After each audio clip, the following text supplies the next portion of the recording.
Now let's take a closer look at these steps of the ultimate photography tool.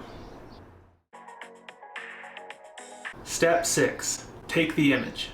Step 6 is the most obvious of all the steps in the ultimate photography tool, but it's not to be overlooked by snapping a shot and moving on to the next.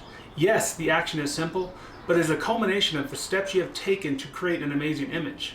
With digital cameras, take a few seconds to review the image. Did you capture what you intended to? If so, great. If not, return to the step where you want to make changes until you get the shot you are looking for.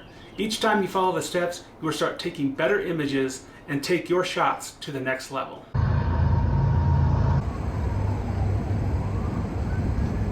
Now, it's incredibly important to review the image after you take the shot to make sure you captured what you intended.